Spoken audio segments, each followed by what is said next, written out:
Hi മക്കളെ, അപ്പോൾ നമ്മുടെ organic chemistry A to Z സീരീസിൻ്റെ നെക്സ്റ്റ് ചാപ്റ്ററാണ് നമ്മൾ ഇനി ഡിസ്കസ് ചെയ്യുന്നത്. NCERTയിൽ ആൽക്കഹോൾ ഫീനോൾ ഈതർ എന്നാണ് ചാപ്റ്ററിൻ്റെ പേരെങ്കിലും നമ്മളിതിനെ 2 ചാപ്റ്ററായിട്ടാണ് പഠിക്കുക. അപ്പോൾ നമ്മളിതിനെ ആൽക്കഹോൾ ആൻഡ് ഫീനോൾ എന്നൊരു ചാപ്റ്ററും ഈതർ കംപ്ലീറ്റ്ലി മറ്റൊരു ചാപ്റ്ററുമായിട്ടാണ് നമ്മൾ ഡിസ്കസ് ചെയ്യുക.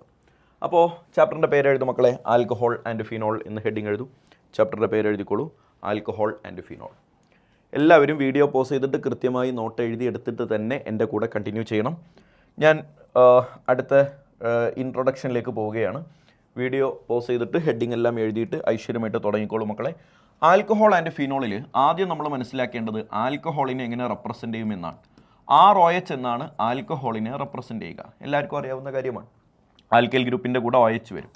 ബെൻസീൻ റിങ്ങിലേക്ക് ഡയറക്റ്റായി ഒരു OH വരുന്ന ആളാണ് ഫീനോള്. ഓക്കെ, ബെൻസീൻ റിങ്ങിലേക്ക് ഡയറക്റ്റായിട്ട് OH വരുന്ന ആളാണ് ഫീനോള്. എന്നാൽ ബെൻസീൻ റിങ്ങിൽ കേട്ടോട്രാ ഡയറക്റ്റായിട്ട് OH വന്നില്ല എങ്കിൽ ഇത് ഫീനോളല്ല, ഇത് ആൽക്കഹോളാണ്. ഇത് ആൽക്കഹോളാണ്. എന്തുകൊണ്ടാണ്? ബെൻസീൻ റിങ് ഒരു മൂലക്കൽ ഉണ്ട് എന്ന് കരുതി അത് ഫീനോൾ ആവില്ല. ഫീനോൾ ആവണമെങ്കിൽ OH ഡയറക്റ്റ്ലി അറ്റാച്ച് ചെയ്യണം ബെൻസീൻ റിങ്ങിനോട്. This is alcohol. ഈ ആൽക്കഹോളിൻ്റെ പേര് നിങ്ങൾക്കറിയാം, ബെൻസൈൽ ആൽക്കഹോൾ. മുമ്പത്തെ ക്ലാസ്സുകളിലൊക്കെ നമ്മൾ ഈ ഗ്രൂപ്പിനെ പരിചയപ്പെടുത്തിയതാണ്. ഈ ബെൻസീൻ റിങ്ങിൽ CH2 എന്ന ഗ്രൂപ്പിനെയാണ് നമ്മൾ ബെൻസൈൽ എന്ന് പേര് വിളിക്കുക. അതിൻ്റെ കൂടെ ഒരു OH വന്നതുകൊണ്ട് ബെൻസൈൽ ആൽക്കഹോൾ. അപ്പോൾ ബെൻസൈൽ ആൽക്കഹോൾ എന്ന് കേൾക്കുമ്പോൾ മനസ്സിൽ നമുക്ക് 6 കാർബണുള്ള കോമ്പൗണ്ട് എന്ന് മനസ്സിൽ വരും. പക്ഷേ ബെൻസൈൽ ആൽക്കഹോളിൽ 7 കാർബൺ ഉണ്ട്. ബെൻസീൻ റിങ്ങിൽ 6ഉം പുറത്തൊന്നും. പഠിച്ചില്ലടാ? അപ്പോൾ ഇതാണ് അതിൻ്റെ ഒരു ചെറിയ ഇൻട്രൊഡക്ഷൻ. ഇനി നമ്മൾ അതിൻ്റെ ക്ലാസിഫിക്കേഷനാണ് പഠിക്കുന്നത്. എഴുതിക്കോ മോനെ, ക്ലാസിഫിക്കേഷൻ. ക്ലാസിഫിക്കേഷൻ എന്തിനെ ബേസ് ചെയ്താണെന്ന് ആദ്യം എഴുത്. Based on number of OH group. OH ഗ്രൂപ്പിൻ്റെ എണ്ണം വെച്ചാണ് നമ്മളിതിനെ ക്ലാസിഫൈ ചെയ്യുന്നത്. കുഞ്ഞുങ്ങളെ, OH ഗ്രൂപ്പിൻ്റെ എണ്ണം 1 ആണെങ്കിൽ നമ്മളതിനെ മോണോഹൈഡ്രിക് ആൽക്കഹോൾ എന്ന് പേര് വിളിക്കും. മോണോഹൈഡ്രിക്. ചെറിയ ചെറിയ കാര്യങ്ങളാണ്, ഒരുപാട് നീട്ടിപ്പരത്തി എഴുതണ്ട.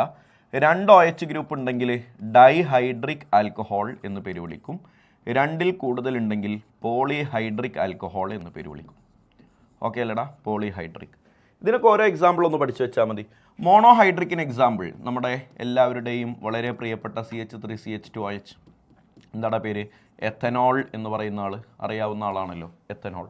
അപ്പോൾ എത്തനോൾ ഒരു മോണോഹൈഡ്രിക് ആൽക്കഹോളാണ്, ബിക്കോസ് അതിലൊരു OH ഉള്ളൂ. ഡൈഹൈഡ്രിക് ആൽക്കഹോളിന് എക്സാമ്പിളാണ്, നോക്കിയിരുന്നോ മോനെ, CH2 സിംഗിൾ ബോണ്ട് CH2, ഇവിടെ OH, ഇവിടെയും OH. എടാ, IUPAC സിസ്റ്റം പ്രകാരം ഇതിന് ഇത്തൈൻ 1,2 ഡൈഓൾ എന്ന് പേര് പറയുമെന്ന് നിങ്ങൾക്കറിയാം. എന്നാൽ നിങ്ങളിവിടെ ഇയാളുടെ കോമൺ നെയിമാണ് ഇമ്പോർട്ടൻ്റ് ആയിട്ട് നോട്ട് ചെയ്യേണ്ടത്. എത്തിലീൻ ഗ്ലൈക്കോൾ എന്നാണ് ഇവൻ്റെ പേര്. Ethylene glycol or simply glycol എന്ന് മാത്രമായിട്ടും പേര് പറയാറുണ്ട്. അപ്പോൾ എത്തിലീൻ ഗ്ലൈക്കോൾ എന്ന് പേര് പറഞ്ഞാലും ഗ്ലൈക്കോൾ എന്ന് മാത്രം പറഞ്ഞാലും ഇയാളാണെന്ന് മറക്കരുത്. ക്ലിയർ അല്ലേടാ? പോളിഹൈഡ്രിക് 2ലധികം OH ഗ്രൂപ്പുള്ള ആൾക്കാരാണ്. അതിന് വളരെ പ്രസിദ്ധമായ എക്സാമ്പിളാണ് CH2 single bond CH single bond CH2. ഇവിടെ എല്ലായിടത്തും OH വരിക. നോക്കിക്കേടാ, 3 കാർബണിൽ റെഗുലറായിട്ട് ഇങ്ങനെ നോർമലി വരുന്ന പോലെ ഒരു OH ഇങ്ങനെ ഓരോന്ന് വന്നാൽ ഇവൻ്റെ പേരെന്താടാ? ഇവൻ്റെ പേരാണ് ഗ്ലിസറോൾ. ഇനി ഇതിനെ തന്നെ ഗ്ലിസറിൻ എന്നും പേര് വിളിക്കും. Glycerol or glycerin. ഈ ഗ്ലിസറോൾ ഇൻഡസ്ട്രിയലി ഒരുപാട് ഇമ്പോർട്ടൻസ് ഉള്ള ആളാണെന്ന് നിങ്ങൾക്കറിയാം. ഈ ഗ്ലിസറോളിൻ്റെ 2 യൂസൊക്കെ അവിടെ ഇങ്ങനെ മെൻഷൻ ചെയ്തു വെച്ചോളൂ. ഇത് ലിപ്പ് ബാമിൽ ഉപയോഗിക്കും. ലിപ്പ് ബാം അറിയാലോ, ലിപ്പ് ബാമിലൊക്കെ ഉപയോഗിക്കും. അപ്പോൾ ഗ്ലിസറോൾ നല്ലൊരു ഹൈഡ്രേറ്റിംഗ് ഏജൻറ്റാണ്. അപ്പോൾ സ്കിന്നൊക്കെ ഡ്രൈ ആയിരിക്കുന്ന സിറ്റുവേഷൻസിലൊക്കെ ഈ ഗ്ലിസറോൾ യൂസ് ചെയ്യുന്നത് ഭയങ്കര യൂസ്ഫുള്ളാണ്. ഈ തണുപ്പത്തൊക്കെ കാലൊക്കെ പൊട്ടിയിട്ട് വിള്ളലൊക്കെ വന്നിട്ട് ബുദ്ധിമുട്ടുന്ന ആൾക്കാർക്കൊക്കെ റെഗുലറായിട്ട് രാത്രിയിൽ ഗ്ലിസറോൾ യൂസ് ചെയ്തിട്ട് തേച്ച് കിടന്നാൽ വിത്തിൻ വീക്സ് അത് കംപ്ലീറ്റ്ലി മാറാറുണ്ട്.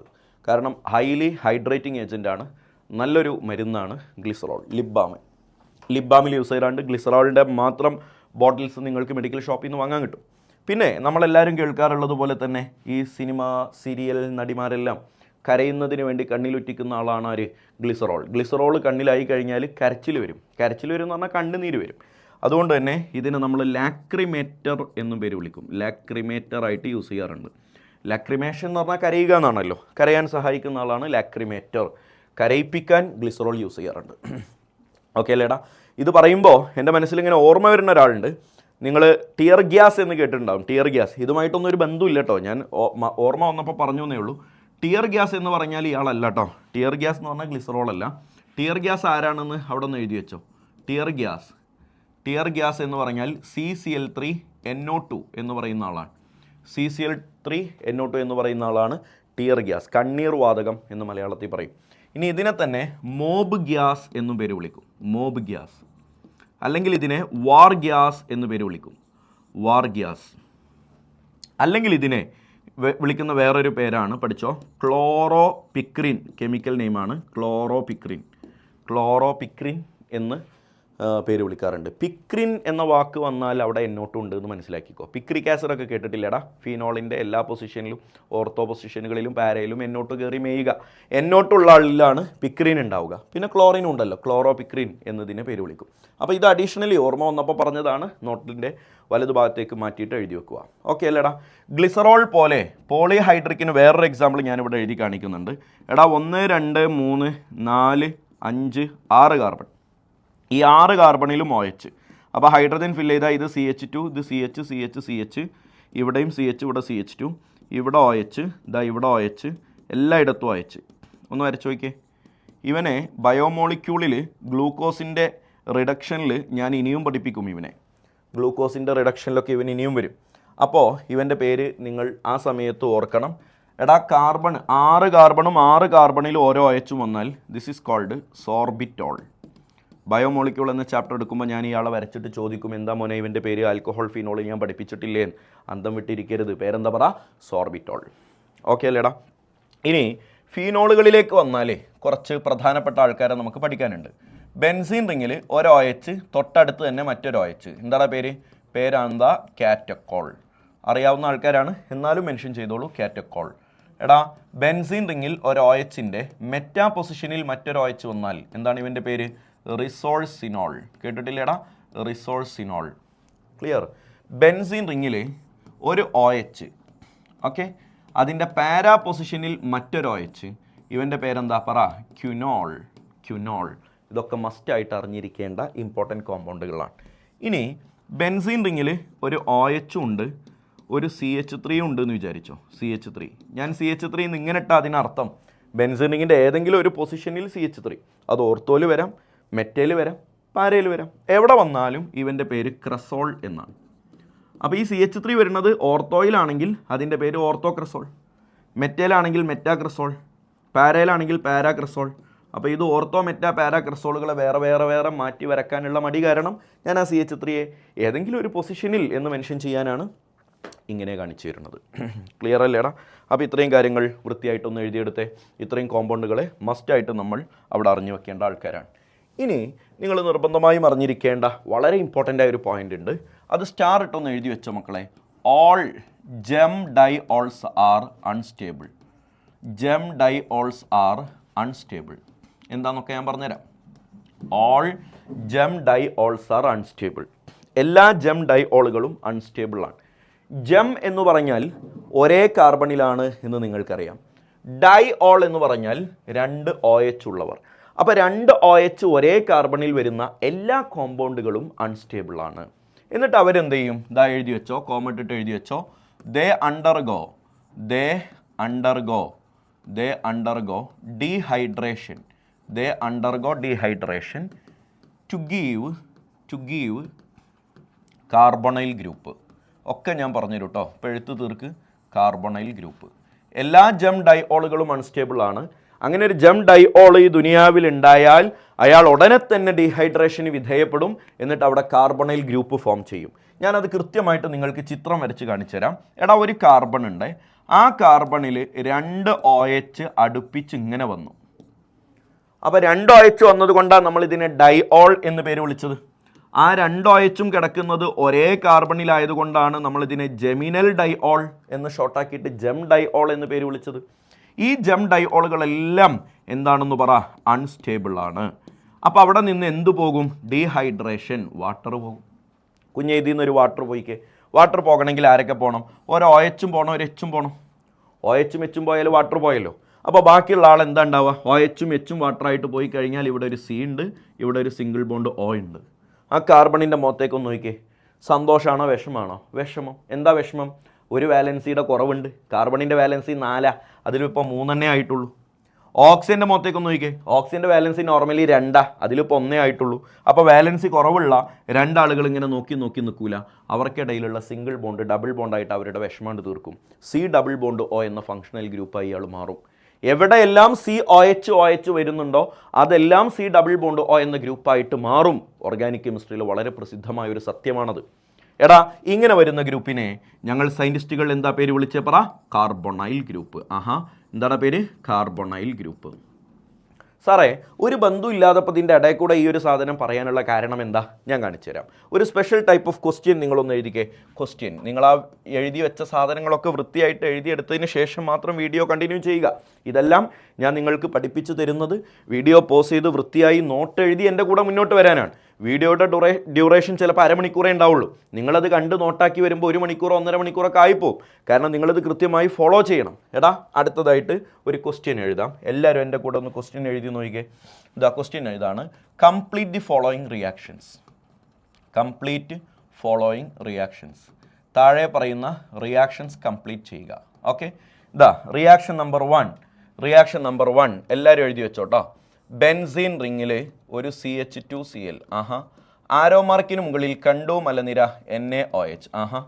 എടാ, NaOH RXുമായിട്ട് റിയാക്ട് ചെയ്താൽ എന്ത് സംഭവിക്കുമെന്ന് ഹാലോ ആൽക്കെയിനിൽ ഞാൻ പറഞ്ഞു തന്നിട്ടുണ്ട്. RXിലേക്ക് NaOHോ KOHോ H2Oയോ വന്നാൽ ആ Cl പോയിട്ട് X പോയിട്ട് പകരം അവിടെ OH കയറിയിരിക്കും. It's a type of nucleophilic substitution. പണ്ട് നമ്മൾ ഡിസ്കസ് ചെയ്തതാണ്, ഹാലോ ആൽക്കെയിനിൽ ഡിസ്കസ് ചെയ്ത റിയാക്ഷനാണ്. അപ്പോൾ X പോകുന്നു, പകരം OH കയറിയിരിക്കുന്നു. ഇവിടെ ആരാടാ X? Cl അടാ X. ആ Cl പോയിട്ട് പകരം അവിടെ OH കയറിയിരിക്കും, ഇവിടെ OH കയറിയിരിക്കും. അപ്പോൾ കിട്ടുന്ന പ്രൊഡക്റ്റ് എങ്ങനെ ഉണ്ടാവുക? Benzene ring. ഓക്കെ, ബെൻസീൻ റിങ്ങിൽ ഒരു CH2 ഉണ്ട്. ദാ ഇവിടെ OH കയറിയിരിക്കും. എന്താ ഇവൻ്റെ പേര്? Benzyl alcohol. ഇതാണ് ഇവിടെ കിട്ടുന്ന പ്രൊഡക്റ്റ്. ആർക്കും എന്തോ കുഴപ്പമുണ്ടോ? ഒരു കുഴപ്പമില്ല. ഇതാ പഠിച്ചു വെച്ചോ. ഓക്കെ അല്ലേടാ? രണ്ടാമത്തെ റിയാക്ഷൻ ഇവിടെ നമ്മുടെ ജെം ഡൈഓളുകൾ അൺസ്റ്റേബിൾ ആണ് എന്ന കോൺസെപ്റ്റ് യൂസ് ചെയ്യേണ്ട ആവശ്യം വരുന്നില്ല. പക്ഷേ അടുത്ത റിയാക്ഷൻ മുതൽ അത് നിങ്ങൾ ശരിക്കും ശ്രദ്ധിക്കണം. ബെൻസീൻ റിങ്ങിൽ ഒരു CHCl, ഇവിടെയും ഒരു Cl, അഥവാ CHCl2. ഇതിലേക്കാണ് ഞാൻ NaOH ആഡ് ചെയ്യുന്നതെങ്കിൽ എന്ത് സംഭവിക്കും മക്കളെ? ഈ പറഞ്ഞ പോലെ ഈ ക്ലോറിനും പോകും, അവിടൊക്കെ OH കയറിയിരിക്കും. അപ്പോൾ എന്ത് കിട്ടും? ദാ ഞാനിവിടെ കളർ മാറ്റി വരയ്ക്കുന്നുണ്ട്. ബെൻസീൻ റിങ്ങിൽ ഇവിടെ ഒരു CH ഉണ്ടാകും. ക്ലോറിൻ പോയ പൊസിഷനിലേക്ക് OHും ഇവിടെയും OH വരും. മക്കളെ, ഇത് ജെം ഡൈഓളല്ലേടാ? ഈ ജെം ഡൈഓളുകൾ അൺസ്റ്റേബിൾ അല്ലേടാ? ജെം ഡൈഓളാണ്, that is unstable. It readily undergo. ആരും ഒന്നും പറയൊന്നും വേണ്ട, ഒറ്റക്കൺ പോകും. ഇവിടുന്ന് OHും പോകും, ഇവിടുന്ന് Hഉം പോകും. ഡീഹൈഡ്രേഷൻ, വാട്ടർ എലിമിനേറ്റ് ചെയ്യും. എന്നിട്ട് ഈ CH ഇവിടുത്തെ ബോണ്ട് ഡബിൾ ബോണ്ട് O ആയി മാറും. അപ്പോൾ കിട്ടുന്ന പ്രൊഡക്റ്റ് ആരായിരിക്കുമെന്ന് നിങ്ങളൊന്ന് മനസ്സിൽ വിചാരിച്ചേ. ബെൻസീൻ റിങ്ങിൽ ആരാണ് ആ പ്രൊഡക്റ്റ് എന്നൊന്ന് വിചാരിച്ചേ. C ഡബിൾ ബോണ്ട് OH എന്ന് പറഞ്ഞാൽ ആരാടാ? ആൽഡിഹൈഡ്. CHO കിട്ടും, C double bond OH, aldehyde കിട്ടും. അപ്പോൾ കിട്ടുന്ന പ്രൊഡക്റ്റ് ആരാ? ബെൻസാൽഡിഹൈഡ്. നോക്കിക്കേ നിങ്ങൾ, ഒരു ക്ലോറിൻ മാത്രമുള്ള കോമ്പൗണ്ടിലേക്ക് NaOH ഇട്ടാൽ ഒരു ആൽക്കഹോളാണ് കിട്ടിയത്. 2 ക്ലോറിൻ ഉള്ള കോമ്പൗണ്ടിലേക്ക് NaOH ഇട്ടപ്പോൾ ആൽഡിഹൈഡാണ് കിട്ടിയത്. അപ്പോൾ 3 ക്ലോറിൻ ഉള്ളിടത്തേക്ക് ഇട്ടാലോ? നമുക്കൊന്ന് ചെയ്ത് നോക്കാം. എല്ലാവരും ശ്രദ്ധിച്ചോ. അതാ മൂന്നാമത്തെ റിയാക്ഷനാണ് ഞാൻ എഴുതാൻ പോകുന്നത്. ബെൻസീൻ റിങ്ങിൽ ഒരു C ഉണ്ട്. ആ Cയിൽ 3 ക്ലോറിൻ ഉണ്ട്, അഥവാ CCl3. ബെൻസീൻ റിങ്ങിൽ ഒരു CCl3. ആരോ മാർക്കിന് മുകളിൽ കണ്ടതാരാ? NaOH. എന്ത് സംഭവിക്കും? നേരത്തെ പറഞ്ഞതെല്ലാം സംഭവിക്കും. ഈ ക്ലോറിനും പോയിട്ട് പകരം അവിടെ എല്ലാം OH വരും. അപ്പോൾ കിട്ടുന്ന പ്രൊഡക്റ്റ് ഇങ്ങനെയാണല്ലേ ഉണ്ടാവുക. ബെൻസീൻ റിങ്ങിൽ COH. എടാ, 2 OH വരൽ അൺസ്റ്റേബിൾ ആണെങ്കിൽ 3 OH വരൽ എന്തായാലും അൺസ്റ്റേബിൾ ആണ്, ഹൈലി അൺസ്റ്റേബിൾ ആണ്. Readily undergo dehydration. അപ്പോൾ ചിലർക്ക് ഇങ്ങനെയൊക്കെ ഒരു വിചാരം ഉണ്ടാവും, 2 OH ആണെന്നുണ്ടെങ്കിൽ ഒരു വാട്ടർ പോകും, 3 OH ആണെങ്കിൽ ഒന്നിലധികം വാട്ടർ പോകും. അതിൻ്റെ ആവശ്യമൊന്നുമില്ല, ഒരു വാട്ടർ തന്നെ ഇവിടെ നിന്നും പോയാൽ മതി. പക്ഷേ കിട്ടുന്ന പ്രൊഡക്റ്റ് എങ്ങനെ ഉണ്ടാകുമെന്നൊന്ന് സൂക്ഷിച്ച് നോക്കിയേ. എടാ, ഞാൻ കാണിച്ചു തരാം. ആ വാട്ടർ പോകുന്ന സംഭവം ഞാൻ കാണിച്ചു തരാം. ഇവിടെ നിന്ന് OH ആണ് പോയി എന്ന് വിചാരിക്കുക, ഇവിടെ നിന്ന് Hഉം പോയി എന്ന് വിചാരിക്കുക. പോകാനുള്ളത് പോയി കഴിഞ്ഞപ്പോൾ തന്നെ ജെം ഡൈഓൾ എന്ന ആ ഒരു ഫോർമാറ്റിൽ നിന്ന് അയാൾ മാറിക്കഴിഞ്ഞു. കാര്യം ഇവിടെ നിന്ന് OH പോയി, ഇവിടെ നിന്ന് Hഉം പോയി, ഇനി ആകെ ഒരു OH ബാക്കിയുള്ളൂ. അപ്പോൾ സ്റ്റേബിളാണ്. ഒന്നിലധികം OH ഒരേ കാർബണിൽ വരുമ്പോഴാണ് അയാൾ അൺസ്റ്റേബിൾ ആവുക. ഇവിടുന്ന് OH പോകുന്നതോടെയും ഇവിടുന്ന് H പോകുന്നതോടെയും ഒന്നിലധികം OH ഒരേ കാർബണിൽ ഉണ്ടാവുക എന്ന അവസ്ഥ മാറി. അപ്പോൾ പിന്നെ അവിടെ പ്രശ്നമില്ല. ഇവിടുന്ന് OH ഇവിടുന്ന് H പോയാൽ H2O റിമൂവ്ഡ്. ബാക്കി എന്താ ഉണ്ടാവുമെന്നൊന്ന് സൂക്ഷിച്ച് നോക്കുമോനെ. ബെൻസീൻ റിങ്ങിൽ ഇവിടെ ഒരു C, ലെഫ്റ്റിലുണ്ടായിരുന്ന OH കംപ്ലീറ്റ്ലി പോയി, OHൻ്റെ കൂടെ ഉണ്ടായിരുന്ന H പോയി. അപ്പോൾ അത് ഡബിൾ ബോണ്ട് O എന്നാകും, C ഡബിൾ ബോണ്ട് O. ഇവിടെ ആരുണ്ട്? കഥയൊന്നും അറിയാതൊരു OH നിൽപ്പുണ്ട്. ആരാണ് അയാൾ? ബെൻസീൻ റിങ്ങിൽ COOH. എന്താണ് അവൻ്റെ പേര്? Benzoic acid. Benzoic acid. അപ്പോൾ പൊന്നുമക്കളെ, ഈ 3 റിയാക്ഷൻസും NCERT ഉണ്ട്. ഈ 3 റിയാക്ഷൻ പക്ഷേ NCERT 3 സ്ഥലത്താണ് പറയണേ. എവിടെ ആയിരിക്കും നിങ്ങൾക്ക് ആലോചിച്ചാൽ മനസ്സിലാവില്ലേ? ഇത് ആൽക്കഹോൾ ഉണ്ടാവണേ, അപ്പോൾ ആൽക്കഹോളിൻ്റെ മെത്തേഡ് ഓഫ് പ്രിപ്പറേഷനിലാണ് പറയാം. ഇത് ആൽഡിഹൈഡ് ഉണ്ടാവണേ, അപ്പോൾ ആൽഡിഹൈഡിൻ്റെ മെത്തേഡ് ഓഫ് പ്രിപ്പറേഷനിലാണ് NCERT പറയണേ. ഇവിടെ കാർബോക്സിലിക് ആസിഡ് അല്ലേ ഉണ്ടാവണേ, അപ്പോൾ കാർബോക്സിലിക് ആസിഡിൻ്റെ മെത്തേഡ് ഓഫ് പ്രിപ്പറേഷനിലാണ് NCERT ഇത് പറയണേ. അങ്ങനെ പറയേണ്ട ആവശ്യമുണ്ടോ? ഇതിൻ്റെ തിയറി മനസ്സിലാക്കി വെച്ചാൽ നമുക്ക് റിയാക്ഷൻസ് എല്ലാം മനസ്സിലാവുക, റിയാക്ഷൻസ് എല്ലാം പഠിക്കുക എന്നതാണല്ലോ നമ്മുടെ ദൗത്യം. അപ്പോൾ അത് അങ്ങനെ പറയേണ്ട കാര്യമില്ല. അങ്ങനെ പറഞ്ഞു കഴിഞ്ഞാൽ അതൊക്കെ 3 ഒരു ബന്ധവും ഇല്ലാത്ത എന്തൊക്കെയോ റിയാക്ഷൻസ് ആയിട്ട് നമ്മൾ പഠിച്ചു വെക്കേണ്ടി വരും. ആക്ച്വലി ഇതിൻ്റെ എല്ലാം അടിസ്ഥാനം ജം ഡൈഓൾസ് ആർ അൺസ്റ്റേബിൾ എന്നത് മാത്രമാണ്. All gem diols are unstable and readily undergo dehydration to give a carbonyl compound എന്നുള്ള സാധനം മനസ്സിലാക്കി വെച്ചാൽ ഈ പറയുന്ന എല്ലാ റിയാക്ഷൻസും നിങ്ങൾക്ക് മാറാതെ എപ്പോഴും നിങ്ങൾക്ക് എഴുതാൻ കിട്ടും. അപ്പോൾ കുഞ്ഞുങ്ങളെ, അതുകൊണ്ടാണ് ഒരു ബന്ധവും ഇല്ലാതെ ഇതിൻ്റെ ഇടയിൽ കൂടെ ഈ സാധനം ഞാനൊന്ന് ഇടയ്ക്ക് വെച്ച് തിരികിയത്. ഇനി നിങ്ങളിത് മറക്കൂല. ഇനി ഇത് ആൽക്കഹോളിൻ്റെയും ആൽഡിഹൈഡിൻ്റെയും കാർബോക്സിലിക് ആസിഡിൻ്റെയൊക്കെ പ്രിപ്പറേഷൻ വരുന്ന സമയത്ത് നിങ്ങൾക്ക് ഇത് ഓർമ്മയില്ലെങ്കിൽ നിങ്ങളെ ചീത്ത പറഞ്ഞാൽ മാത്രം മതി, വേറെ പ്രശ്നമൊന്നുമില്ല. കളി മനസ്സിലായോ? അപ്പോൾ ഇതാണ് ജം ഡൈഓൾസ് അൺസ്റ്റേബിൾ ആണ് എന്നതുമായി ബന്ധപ്പെട്ട ചർച്ച. അവിടെ തന്നെ വളരെ ഇമ്പോർട്ടൻ്റ് ആയിട്ട് നിങ്ങൾ നോട്ട് ചെയ്യേണ്ട ഒരു കാര്യമാണ്, ലോകത്ത് ഒരേ ഒരു ജം ഡൈഓൾ സ്റ്റേബിളാണ്. ഒരേ ഒരു ജം ഡൈഓൾ സ്റ്റേബിളാണ്. ആ ഓൺലി ദ സ്റ്റേബിൾ ജം ഡൈഓൾ എന്ന് പറഞ്ഞിട്ട് ഒരാളുണ്ട്. സ്റ്റേബിൾ ജം ഡൈഓൾ. സ്റ്റേബിൾ ജം ഡൈഓൾ അവൻ്റെ പേരാണ് ക്ലോറാൽ ഹൈഡ്രേറ്റ്. ക്ലോറാൽ ഹൈഡ്രേറ്റ് എന്നാണ് അവൻ്റെ പേര്. ക്ലോറാൽ ഹൈഡ്രേറ്റിൻ്റെ സ്ട്രക്ചർ വരച്ച് നോക്കുമ്പോൾ അത് OH ഉണ്ട്, 2 OH ഉണ്ട്. പക്ഷേ 2 OH ഒരേ കാർബണിലാണ്, പക്ഷേ അയാൾ സ്റ്റേബിളാണ്. അപ്പോൾ ഞാൻ അതിൻ്റെ ചിത്രം വരച്ച് കാണിച്ചു തരാം. അത് എന്തുകൊണ്ട് സ്റ്റേബിളായി എന്നുള്ളതും അതിൻ്റെ കൂട്ടത്തിൽ പറഞ്ഞുതരാം. സ്റ്റേബിൾ ജം ഡൈഓൾ ആയിട്ട് ഒരാളുണ്ട്. ആരാണത് പറ? ക്ലോറാൽ ഹൈഡ്രേറ്റ്. കുഞ്ഞുങ്ങളെ, ആരാണ് ക്ലോറാൽ എന്ന് നിങ്ങൾക്കറിയോ? ക്ലോറാൽ എന്ന് പറഞ്ഞാൽ CCl3CHO എന്ന് പറയുന്ന ആളാണ്. CCl3CHO ആണ് ക്ലോറാൽ. ക്ലോറാൽ എന്ന് എപ്പോൾ കേട്ടാലും ആ ഫോർമുല മനസ്സിലേക്ക് വരണം. ഇത് എവിടെയാണ് യൂസ് ചെയ്യുക എന്നുള്ളതും മനസ്സിലേക്ക് വരണം. യൂസ് മാനുഫാക്ചറിങ് ഓഫ് DDT ആണ്. മാനുഫാക്ചറിങ് ഓഫ് DDTയുടെ മാനുഫാക്ചറിങ് ഹാലോ ആൽക്കേൻ എന്ന ചാപ്റ്ററിൽ ഞാൻ പറഞ്ഞു തന്നിട്ടുണ്ട്. ഒരു മോളിക്യൂൾ ക്ലോറാലും 2 മോളിക്യൂൾ ക്ലോറോ ബെൻസീനും കൂട്ടിച്ചേർത്താണ് DDT ഉണ്ടാക്കിയത്. പോൾ മുള്ളർ എന്ന കഥ ഞാൻ പണ്ട് പറഞ്ഞു തന്നിട്ടുണ്ട്. അപ്പോൾ ക്ലോറാലിനെ അവിടെ മനസ്സിൽ വെച്ചോളൂ. ആ ക്ലോറാലിലേക്ക് ഹൈഡ്രേറ്റ്, അപ്പോൾ ക്ലോറാൽ ആരാടാ? CCl3CHO അല്ലേടാ. അതിലേക്ക് ഹൈഡ്രേറ്റ് എന്ന് പറഞ്ഞാൽ എന്താ? ഒരു വാട്ടർ മോളിക്യൂൾ കൂടി എക്സ്ട്രാ വന്നത്. സോ ഇവനാണ് ക്ലോറാൽ ഹൈഡ്രേറ്റ്.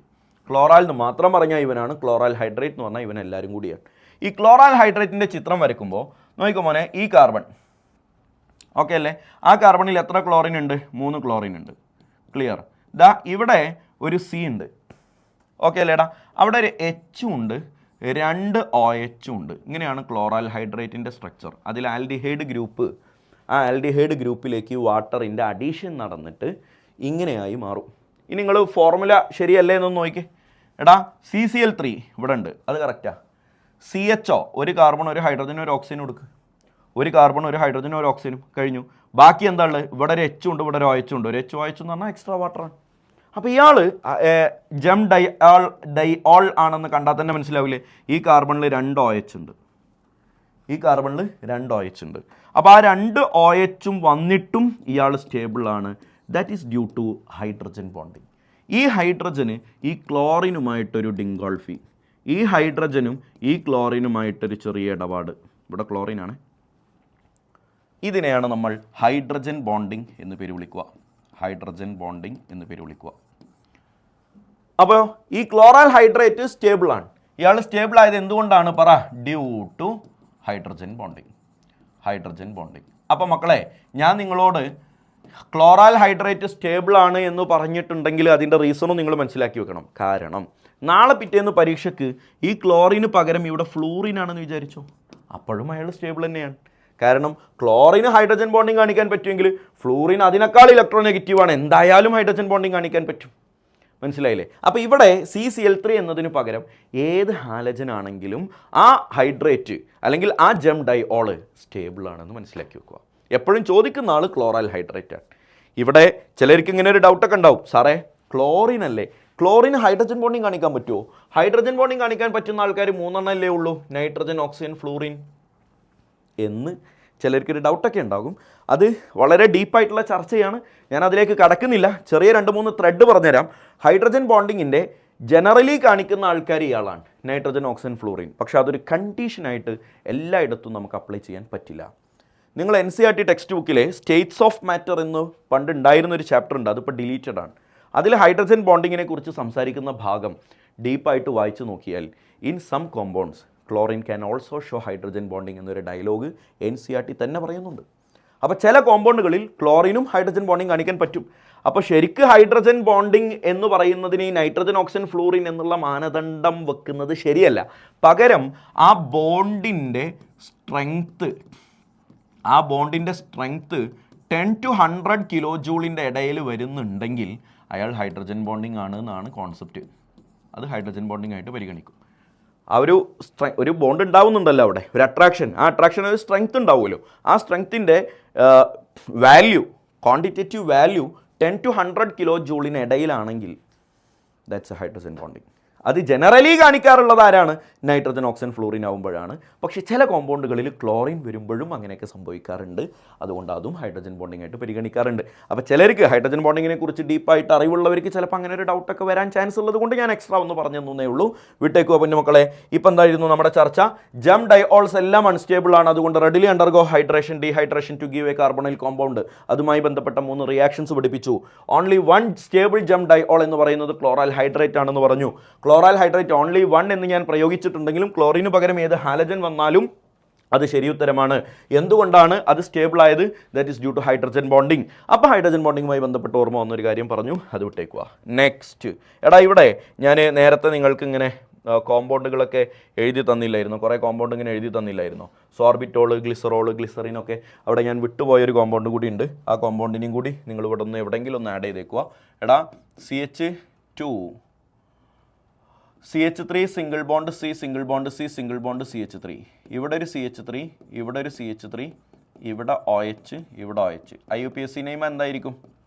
2,3 ഡൈമീഥൈൽ ബ്യൂട്ടൈൻ 1,2,3 ഡൈഓൾ എന്ന് പറയുന്ന ഇയാൾ 2,3 ഡൈമീഥൈൽ ബ്യൂട്ടൈൻ 2,3 ഡൈഓൾ എന്നായിരിക്കുമല്ലോ ഇയാളുടെ IUPAC നെയിം. ഇതിനൊരു കോമൺ നെയിം ഉണ്ട്, ദിസ് ഇസ് കോൾഡ് പിനാക്കൊളോൺ. അതുകൂടി അവിടെ നിന്ന് എഴുതി വെച്ചോട്ടോ. പിനാക്കൊളോൺ എന്നാണ് ഇവൻ്റെ പേര്. പലപ്പോഴൊക്കെ ഓപ്ഷൻസിൽ കാണാറുണ്ട്. പിനാക്കൊളോണിനെയും കൂടി അവിടെ നിന്ന് മെൻഷൻ ചെയ്യുന്നത് നന്നായിരിക്കും. ഓക്കെ അല്ലേടാ? അപ്പോൾ ഓർഗാനിക് കെമിസ്ട്രിയിൽ നമ്മൾ ആൽക്കഹോൾ ഫിനോളിൻ്റെ ഏറ്റവും ഇൻട്രൊഡക്ടറി ആയ പാർട്ടാണ് നമ്മളിപ്പോൾ ഡിസ്കസ് ചെയ്തത്. ഇനി നമ്മൾ ഡിസ്കസ് ചെയ്യുന്നത് ഇതിൻ്റെ ഫിസിക്കൽ സ്റ്റേറ്റിനെ കുറിച്ചാണ്. എഴുതിക്കോ മക്കളെ, ഹെഡിങ് എഴുതിക്കോളൂ. ഫിസിക്കൽ സ്റ്റേറ്റ് എന്നാണ് അടുത്ത ഹെഡിങ്. ഓർഗാനിക് ഫിസിക്കൽ പ്രോപ്പർട്ടീസ് എന്ന് എഴുതും. ഫിസിക്കൽ പ്രോപ്പർട്ടീസ് എന്ന് എഴുതുക. ആൽക്കഹോൾസ് ഫിനോൾസിൻ്റെ ഫിസിക്കൽ പ്രോപ്പർട്ടീസ് ആണ് നമ്മൾ ഡിസ്കസ് ചെയ്യുന്നത്. അതിലാദ്യം നമുക്ക് ഡിസ്കസ് ചെയ്യാനുള്ളത് ഫിസിക്കൽ സ്റ്റേറ്റ് ആണ്. ഫിസിക്കൽ സ്റ്റേറ്റ് വേഗം എഴുതിക്കോ. ഫിസിക്കൽ സ്റ്റേറ്റ്, ആൽക്കഹോൾ ഫിനോളുകളൊക്കെ സോളിഡ്, ലിക്വിഡ്, ഗ്യാസ് ആണോ, അതിന് കളർ ഉണ്ടോ, ടേസ്റ്റ് ഉണ്ടോ, സ്മെല്ലുണ്ടോ എന്നൊക്കെ ഉള്ളതാണ് നമ്മളിവിടെ ഡിസ്കസ് ചെയ്യാൻ പോകുന്നത്. ആൽക്കഹോളിനെ കുറിച്ച് പറയുമ്പോൾ ആൽക്കഹോൾ എന്ന സബ് ഹെഡിങ് എഴുതുക. ആൽക്കഹോളിനെ കുറിച്ച് പറയുമ്പോൾ നിങ്ങൾക്കറിയാം ആൽക്കഹോൾസിലെ ലോവർ മെമ്പേഴ്സ് എഴുതുക. ലോവർ മെമ്പേഴ്സ് ലിക്വിഡാണ്. മെത്തനോള്, എത്തനോളൊക്കെ ലിക്വിഡാണല്ലോ, ഒഴിച്ചാണല്ലോ കഴിക്കുക അല്ലേ, തിന്നലല്ലോ. അതുപോലെ കാറ്റ് പോലെ അടിച്ചു വീശലല്ലോ. ആൽക്കഹോൾസിലെ ലോവർ മെമ്പേഴ്സ് ലിക്വിഡുകളാണ്. ഹയർ മെമ്പേഴ്സ് അപ്പോൾ സോളിഡ് ആയിരിക്കും. ഹയർ മെമ്പേഴ്സ് കാർബണിൻ്റെ എണ്ണം കൂടുന്നതിനനുസരിച്ച് ഫിസിക്കൽ സ്റ്റേറ്റ് സ്ട്രോങ് ആകും. ഹയർ മെമ്പേഴ്സ് ആരാണ്? സോളിഡുകളാണ്. ലോവർ മെമ്പേഴ്സ് ലിക്വിഡാണ്, ഹയർ മെമ്പേഴ്സ് സോളിഡാണ്. ആൽക്കഹോളിന് കളറുണ്ടോ? കളറില്ല, കളർലെസ് ആണ്. ആൽക്കഹോളിന് സ്മെല്ലുണ്ടോ? NCERT പറയുന്നത് പ്ലസൻറ്റ് സ്മെല്ലിംഗ് എന്നാണ്. എന്താ നിങ്ങൾക്ക് മനസ്സിലായിട്ടില്ല? നിങ്ങൾ ആൽക്കഹോൾ സ്മെല്ല് ചെയ്തിട്ടുണ്ടെങ്കിൽ ആ സ്മെല്ലിനെയാണ് പ്ലസൻറ്റ് സ്മെല്ലിംഗ് എന്ന് പേര് വിളിക്കുക എന്നാണ് NCERT പറയുന്നത്. ടേസ്റ്റ് ഉണ്ടടാ? ബേണിംഗ് ടേസ്റ്റ് ആണ്. NCERTയുടെ പ്രയോഗമാണ്. ബേണിംഗ് ടേസ്റ്റ് ആണ്. ആൽക്കഹോൾസിന് ബേണിംഗ് ടേസ്റ്റ് ആണ്. ഓക്കെ, നമ്മൾ അടുത്തതായിട്ട് ഇതിനെ കമ്പയർ ആയിട്ട് പഠിക്കുന്നത് ഫീനോളാണ്. Phenol very important. ഫീനോളിൻ്റെ കുറച്ച് കഥകൾ വളരെ ഇമ്പോർട്ടൻ്റ് ആണ്. ഫീനോൾ കളർലെസ് ആണ്, എഴുതുക, കളർലെസ് ആണ്, ലിക്വിഡാണ്. ഫീനോൾ കളർലെസ് ആണ്, ലിക്വിഡാണ്. ഇതിനൊരു സ്മെല്ലുണ്ട്. ആ സ്മെല്ല് ഭയങ്കര ഫേമസ് ആണ്. This is called carbolic smell. ഫീനോളിന് കാർബോളിക് സ്മെല്ലുണ്ട്. അപ്പോൾ കാർബോളിക് സ്മെല്ല് എന്ന് പറഞ്ഞാൽ എന്താണെന്ന് അറിയാത്തവർ ഇങ്ങനെ എഴുതി വെച്ചോ, smells like ink, smells like ink. എടാ മഷി ഇല്ലേടാ, മഷിക്കൊരു മണമുണ്ടല്ലോ, ആ മണത്തിനെയാണ് കെമിസ്ട്രിയിൽ നമ്മൾ കാർബോളിക് സ്മെൽ എന്ന് പേര് വിളിക്കുന്നത്. അപ്പോൾ ഈ കാർബോളിക് സ്മെല്ലുള്ളത് കാരണം ഫീനോളിനെ വിളിക്കുന്ന വേറൊരു പേരാണ് കാർബോളിക് ആസിഡ്. അതും കൂടി അവിടെ ഒന്ന് മെൻഷൻ ചെയ്തോ, കാർബോളിക് ആസിഡ്. അപ്പോൾ അതൊരു പ്രത്യേക രസകരമായ ഒരു പേരാണ്. ഫീനോളിനെ വിളിക്കുന്ന മറ്റൊരു പേരെന്ത്, കാർബോളിക് ആസിഡ്. എന്തുകൊണ്ടാണ് അങ്ങനെ വിളിക്കുന്നത്? സ്മെല്ല് കാരണമാണ്. ആ കാർബോളിക് സ്മെല്ല് കാരണമാണ്, വേറെ കാരണങ്ങളൊന്നുമില്ല. എടാ ഫീനോളിൻ്റെ കളർ എന്താ? ഫീനോളിന് കളർ ഇല്ലയെന്ന് ഞാൻ പറഞ്ഞു. എന്നാൽ പോലും ലാബിൽ പോയിട്ട് നിങ്ങൾ ചിലപ്പോൾ ഫീനോളിൻ്റെ കുപ്പി എടുത്ത് നോക്കിയാൽ അതൊരു ഡാർക്ക് ബ്രൗൺ കളറായിട്ട് നിങ്ങൾക്ക് ഫീൽ ചെയ്യും. അതെന്തുകൊണ്ടാണെന്ന് അറിയോ? ഫീനോൾ കുറേ കാലം പഴക്കം വരുമ്പോൾ നിങ്ങൾക്ക് അതിൻ്റെ കളർ മാറുന്നതായിട്ട് കാണാൻ പറ്റും. അപ്പോൾ നമ്മൾ കൃത്യമായിട്ട് പറഞ്ഞാൽ ഫീനോൾ കളർലെസ് ആണെന്ന് പറഞ്ഞത് ആരെക്കുറിച്ചാണ്? ഫ്രഷ്ലി പ്രിപ്പയർഡ് സാമ്പിളിനെ കുറിച്ചാണ്. അപ്പോൾ അതൊന്ന് വൃത്തിയായിട്ട് എഴുതിക്കേടാ. Freshly prepared sample of phenol, freshly prepared sample of phenol ആണ് colourless. Freshly prepared sample of phenol is colourless. Okay, freshly prepared sample of phenol is colourless. But it turns, എഴുതുക, but it turns dark red. ഫീനോളിൻ്റെ കളറ് ഡാർക്ക് റെഡായിട്ട് മാറും with time. കുറേ കാലം കഴിയുമ്പോൾ ഡാർക്ക് റെഡായിട്ട് മാറും, സമയം കൂടുന്നതിനനുസരിച്ച്. ഡ്യൂ ടു എന്തുകൊണ്ട്? ആ വാക്ക് പഠിച്ചോളണം, ഓക്സിഡേഷൻ. Due to oxidation. ഇതിനി ഓർഗാനിക് കെമിസ്ട്രിയിൽ എവിടെയും യൂസ് ചെയ്തോ. ഒരാളുടെ ഫ്രഷ്ലി പ്രിപ്പയർഡ് സാമ്പിൾ കളർലെസ് ആണ്, പക്ഷെ കുറച്ചു കാലം കഴിഞ്ഞപ്പോൾ അതിൻ്റെ കളറ് മാറി എന്ന് എവിടെ കേട്ടാലും that is due to oxidation. മറക്കരുത് പൊന്നുമക്കളെ, that is due to oxidation. അങ്ങനെ മാറുന്ന ഒരാളാണ് ഫീനോൾ, അങ്ങനെ മാറുന്ന വേറൊരാളാണ് അനിലിൻ. അതൊക്കെ ഇനി അവിടെയൊക്കെ നമ്മൾ പറയും. അപ്പോൾ നിങ്ങൾ മനസ്സിലാക്കി വെക്കണം, ഫ്രഷ്ലി പ്രിപ്പയർഡ് സാമ്പിളിൽ നിന്ന് കുറച്ച് കാലം കഴിയുമ്പോൾ കളർ മാറുന്ന എല്ലാവരും that is due to oxidation. അപ്പോൾ ആ ഓക്സിഡേഷന് കാരണമായ റിയാക്ഷൻ ഞാനിവിടെ ഒന്ന് എഴുതുന്നുണ്ട്. എടാ ഫീനോൾ എന്ന് പറഞ്ഞാൽ ആരാ? ബെൻസീൻ റിങ്ങിൽ OH. കുറച്ച് കാലം കഴിയുമ്പോൾ അതിന് ഓക്സിഡേഷൻ നടക്കും. അറ്റ്മോസ്ഫിയറിക് എയറിൽ ഓക്സിജൻ ഉപയോഗിച്ചിട്ട് ഓക്സിഡേഷൻ നടക്കും. എന്നിട്ട് കിട്ടുന്ന കോമ്പൗണ്ട് ഇങ്ങനെയാണ്. അപ്പോൾ ഫിനോളിന് ഓക്സിഡേഷൻ നടന്നാൽ എന്താ കിട്ടുക എന്നുള്ളത് കൂടി ഞാൻ ഇതിൻ്റെ കൂട്ടത്തിലാണ് പഠിപ്പിക്കുകയാണ്. എന്താ ഇങ്ങനൊരു കോമ്പൗണ്ട് കിട്ടും. ഇവൻ്റെ പേരെന്താ? ഇവൻ്റെ പേരാണ് ക്യുനോൺ, അല്ലെങ്കിൽ ഇവനെ സ്പെസിഫിക് ആയിട്ട് ബെൻസോക്യുനോൺ എന്ന് പേര് വിളിക്കും. ബെൻസോക്യുനോൺ ഓർ സിംപ്ലി ക്യുനോൺ. ഓക്കെ, ഇതിൽ ഈ ഫീനോൾ എന്ന് പറയുന്ന ആളാണ് കളർലെസ്. ഇയാൾ കളർലെസ് ആണ്. കുറച്ച് കാലം കഴിയുമ്പോൾ ആയി മാറുന്ന ഈ ബെൻസോക്യുനോൺ ഡാർക്ക് റെഡ് കളറാണ്. അതുകൊണ്ടാണ് ആ സാമ്പിളിന് ഡാർക്ക് റെഡ് കളർ ഉണ്ടാവുന്നത്. അപ്പോൾ ഫീനോൾ എത്ര കാലം പഴക്കമുണ്ട് എന്നുള്ളത് ഏകദേശം അതിൻ്റെ കളർ കണ്ടിട്ട് തന്നെ നമുക്ക് മനസ്സിലാക്കാൻ പറ്റും എന്നർത്ഥം. ഓക്കെ അല്ലേടാ? അപ്പോൾ ഈ സാധനം ഉണ്ടല്ലേടാ, ഈ കളർ മാറാൻ കാരണമായ റിയാക്ഷൻ, അത് ഫീനോളിൻ്റെ കെമിക്കൽ റിയാക്ഷൻ ആയിട്ട് പിന്നീടും നമുക്ക് പഠിക്കാനുണ്ട്. അപ്പോൾ ഇനിയിപ്പോൾ അന്നത്തേക്ക് മാറ്റി വെക്കണ്ട, ഇപ്പം തന്നെ ഇങ്ങോട്ട് പഠിച്ചോ. ഫീനോളിന് ഓക്സിഡേഷൻ നടന്ന് കിട്ടുന്ന ആളാരാണ്? ബെൻസോക്യുനോൺ. ഈ റിയാക്ഷൻ കാറ്റലിസ്റ്റ്, ഒരു കാറ്റലൈസ് ചെയ്യാൻ പറ്റുന്ന ഒരാളുണ്ട്, കാറ്റലൈസ്ഡ് ബൈ. ഈ റിയാക്ഷൻ സ്പീഡ് കൂട്ടാൻ പറ്റുന്ന, കുറേ കാലം കൊണ്ട് നടക്കുന്ന റിയാക്ഷൻ എന്ന് ഞാൻ പറഞ്ഞല്ലോ, മാസങ്ങൾ സമയമെടുത്ത് നടക്കുന്ന ഈ റിയാക്ഷനെ സെക്കൻഡുകൾ കൊണ്ട് നടത്താൻ പറ്റുന്ന ഒരു കാറ്റലിസ്റ്റ് ഉണ്ട്. അതാരാണെന്ന് അറിയാടാ? രണ്ട് കാറ്റലിസ്റ്റാണ്. ഒന്ന് Na2Cr2O7 sodium dichromate. Acidified sodium dichromate എന്നാണ് പറയുക, അതുകൊണ്ടാണ് H+ കൊടുത്തത്. Acidified sodium dichromate. ചിലപ്പോൾ ആരോമാർക്കിന് മുകളിൽ Na2Cr2O7 H2SO4 എന്നൊക്കെ കാണാം, അല്ലെങ്കിൽ HCl എന്നൊക്കെ കാണാം. വിട്ടേക്കുക, ആസിഡിഫൈഡ്, അത്രേ അവിടെ ഉദ്ദേശമുള്ളൂ. എടാ സോഡിയം ഡൈക്രോമേറ്റിന് ഇത് പറ്റുമെങ്കിൽ പൊട്ടാസ്യം ഡൈക്രോമേറ്റിന് എന്തായാലും പറ്റും. K2Cr2O7 H+. Acidified sodium or potassium ഡൈക്രോമേറ്റുകൾക്ക് ഓക്സിഡേഷൻ ഓഫ് ഫീനോളിനെ കാറ്റലൈസ് ചെയ്യാനുള്ള കഴിവുണ്ട്. ഇത്രയുമാണ് ഫിസിക്കൽ സ്റ്റേറ്റിൽ നിർബന്ധമായും നിങ്ങൾ ഓർത്തു വെക്കേണ്ടത്. അടുത്തതായിട്ട് ഫിസിക്കൽ പ്രോപ്പർട്ടീസിൽ നമുക്ക് പഠിക്കാനുള്ള രണ്ടാമത്തെ പോയിന്റ് പഠിച്ചു വെച്ച മോനെ ബോയിലിംഗ് പോയിൻ്റാണ്. Boiling point. എടാ നമ്മൾ ഇതുവരെ പഠിച്ച ആൾക്കാർ ആരൊക്കെയാണ്? ഫസ്റ്റ് ചാപ്റ്റർ ഹൈഡ്രോ കാർബൺസ്, പിന്നെ പഠിച്ചത് ആൽക്കൈൽ ഹാലൈഡ്സ്, ഹാലോ ആൽക്കെയിൻസ്. ഇപ്പോൾ നമ്മൾ പഠിക്കുന്നത് ആൽക്കഹോളുകൾ. ഈ ഓർഡറിൽ തന്നെയാണ് ഈ മൂന്നാളുകളുടെയും ബോയിലിംഗ് പോയിന്റ് വരിക. ഏറ്റവും കുറവ് ഹൈഡ്രോ കാർബണിനാണ്. ഹൈഡ്രോ കാർബണിനേക്കാൾ കൂടുതൽ ബോയിലിംഗ് പോയിന്റ് ഉണ്ട് ആൽക്കൈൽ ഹാലൈഡിന്. അതിനേക്കാൾ കൂടുതൽ ബോയിലിംഗ് പോയിന്റ് ഉണ്ട് ആൽക്കഹോൾസിൽ. അതിൻ്റെ കാരണം എന്താണെന്നുള്ളത് ഞാൻ ഇവിടെ പറഞ്ഞുതരാം. Boiling point directly proportional to intermolecular force ആണ്. ഇന്റർമോളിക്കുലാർ ഫോഴ്സ് കൂടിക്കഴിഞ്ഞാൽ ബോയിലിംഗ് പോയിന്റ് കൂടും. അപ്പോൾ ഹൈഡ്രോ കാർബൺസിൻ്റെ ഇടയിലുള്ള ഇന്റർമോളിക്കുലാർ ഫോഴ്സ് എന്ന് പറയുന്നത് വാൻഡർവാൾ ഫോഴ്സ് മാത്രമാണ്. That's very weak. Van der Waal force വളരെ വീക്കാണ്. ആൽക്കഹോളുകളുടെ ഇടയിലുള്ള ഇന്റർമോളിക്കുലാർ ഫോഴ്സ് എന്ന് പറയുന്നത് ഹൈഡ്രജൻ ബോണ്ടിങ് ആണ്. ഹൈഡ്രജൻ ബോണ്ടിങ് അറിയാലോ. എടാ, 2 OHകൾ അപ്പുറത്തേക്ക് ഇപ്പുറത്തേക്കുള്ളത് കൊണ്ട് ഇതാ ഒരു OH ഇങ്ങനെ നിൽക്കും, വേറൊരു ആൽക്കഹോളിൻ്റെ OH വന്നിട്ട് അവർക്കിടയിൽ ഒരു ഹൈഡ്രജൻ ബോണ്ടിങ് ഉണ്ടാകും. അത് വളരെ സ്ട്രോങ് ആയിട്ടുള്ള ഇന്റർമോളിക്കുലാർ ഫോഴ്സ് ആണ്. അതിൻ്റെ രണ്ടിൻ്റെയും ഇടയിൽ വരുന്ന ആളാണ് ആൽക്കൈൽ ഹാലൈഡിൻ്റെ intermolecular force. That is dipole dipole interaction. Dipole dipole interaction. Clear? അത് അതിൻ്റെ ഇൻ്റർമീഡിയറ്റ് സ്ട്രെങ്ത് ആണ് വരിക. അപ്പോൾ വാൻഡർവാൾ ഫോഴ്സ് ആണ് ഇന്റർമോളിക്കുലാർ ഫോഴ്സുകളിൽ ഏറ്റവും വീക്കസ്റ്റ് ഫോഴ്സ്. ഹൈഡ്രജൻ ബോണ്ടിങ് ആണ് ഇന്റർമോളിക്കുലാർ ഫോഴ്സുകളിൽ ഏറ്റവും സ്ട്രോങ്ങസ്റ്റ് ഫോഴ്സ്. അതുകൊണ്ടാണ് ഈ പറഞ്ഞ 3 ആൾക്കാരിൽ ഏറ്റവും കുറവ് ബോയിലിംഗ് പോയിന്റ് ഉള്ളത് ഹൈഡ്രോ കാർബണിനും ഏറ്റവും കൂടുതലുള്ളത് ആൽക്കഹോളിനുമായത്. Boiling point directly proportional to strength of intermolecular force ആണ്. ക്ലിയർ അല്ലേടാ? ഇത്രയും കാര്യങ്ങൾ ഓർമ്മ ഉണ്ടായിക്കോട്ടെ. എടാ, ഈ ഓർഡർ കണ്ടില്ലേ? Hydrocarbon, alkyl halide, ROH. ഇതിലിപ്പോൾ എത്ര ആളുണ്ട്? 3 ആളല്ലേ ഉള്ളത്. നമ്മൾ ഓർഗാനിക് കെമിസ്ട്രി വൈൻഡപ്പ് ചെയ്യുമ്പോൾ ഇതിൽ ടോട്ടൽ 8 ആൾക്കാരുണ്ടാവും. അതായത് ഇനിയിപ്പോൾ ഞാൻ ഈതർ പഠിപ്പിക്കുന്ന സമയത്ത് ഞാൻ ഈ ഓർഡർ ആദ്യം നിങ്ങളോട് എഴുതാൻ പറയും. എന്നിട്ട് അതിൻ്റെ ഇടയിൽ എവിടെയാണ് ഈതർ വരിക എന്നുള്ളത് ഞാൻ പറഞ്ഞുതരും. എന്നിട്ട് അത് കഴിഞ്ഞ് ആൽഡിഹൈഡ് കീറ്റോൺ പഠിപ്പിക്കുമ്പോൾ അതുവരെയുള്ള ഓർഡർ എഴുതാൻ പറയും. എന്നിട്ട് ആൽഡിഹൈഡ് കീറ്റോൺ അതിൻ്റെ ഇടയിൽ എവിടെ വരിക, എന്തുകൊണ്ടാണ് വരിക എന്നൊക്കെ ഞാൻ അപ്പോൾ പറഞ്ഞുതരും. അങ്ങനെ ഓരോരുത്തരെ പഠിക്കുമ്പോൾ അതിൻ്റെ ഈ ഒരു സീരീസിലേക്ക് ഇങ്ങനെ ആഡ് ചെയ്ത് ഓർഗാനിക് കെമിസ്ട്രി പഠിച്ച് തീരുമ്പോൾ ഈ സീരീസിൽ 8 ആൾക്കാർ വരും. 8 ആൾക്കാർ. അപ്പോൾ അതിൻ്റെ ഓർഡർ കൃത്യമായി അടിസ്ഥാനപരമായ അറിവുകളോടുകൂടെ മനസ്സിലാക്കി വെച്ചാൽ സിമ്പിളായിട്ട് നിങ്ങൾക്ക് ഡീൽ ചെയ്യാവുന്നേ ഉള്ളൂ. ഇനി ബോയിലിംഗ് പോയിന്റുമായി സംസാരിക്കുമ്പോൾ ഞാൻ ഹാലോ ആൽക്കെയിൻ എന്ന ചാപ്റ്ററിലും ഹൈഡ്രോ കാർബൺ എന്ന ചാപ്റ്ററിലൊക്കെ കോമൺ ആയി പറഞ്ഞു തന്ന കുറേ കാര്യങ്ങളില്ലേ, അതൊക്കെ ഇവിടെയും ആപ്ലിക്കബിൾ ആണ്. അതായത് boiling point directly proportional to number of carbon. കാർബണിൻ്റെ എണ്ണം കൂടിയാൽ ബോയിലിംഗ് പോയിന്റും കൂടും. ഫോർ എക്സാമ്പിൾ മെത്തനോൾ എന്ന് പറയുന്ന ആൾ, എത്തനോൾ എന്ന് പറയുന്ന ആൾ, ഇവരുടെ ബോയിലിംഗ് പോയിന്റ് എടുത്ത് നോക്കിയാൽ എപ്പോഴും കൂടുതലായിരിക്കും എത്തനോളിനായിരിക്കും. കാരണം എത്തനോളിലുള്ള കാർബൺ ആറ്റംസിൻ്റെ എണ്ണം കൂടുതലാണ്. അപ്പോൾ boiling point directly proportional to number of carbon. ഇത് ആദ്യമായിട്ട് കേൾക്കുന്നതല്ല. ഹാലോ ആൽക്കെയിനിലും ഹൈഡ്രോ കാർബണിലും ഒക്കെ നമ്മൾ പറഞ്ഞതാണ്. അതുകൊണ്ടാണ് ഞാൻ പെട്ടെന്ന് പറഞ്ഞിട്ട് പോയത്.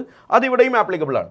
രണ്ടാമത്തത്, boiling point inversely proportional to branching number of ബ്രാഞ്ചായിട്ട് വരുമ്പോൾ ബോയിലിംഗ് പോയിന്റ് കുറയും എന്ന ഒരു കോൺസെപ്റ്റും പണ്ട് നമ്മൾ പഠിച്ചിട്ടില്ലേ, അതും ഇവിടെ ആപ്ലിക്കബിൾ ആണ്. ഫോർ എക്സാമ്പിൾ എ എന്ന് പറയുന്ന ആൾ CH3 single bond CH2 single bond CH2 single bond CH2OH, ഒരു പ്രൈമറി ആൽക്കഹോളാണ്.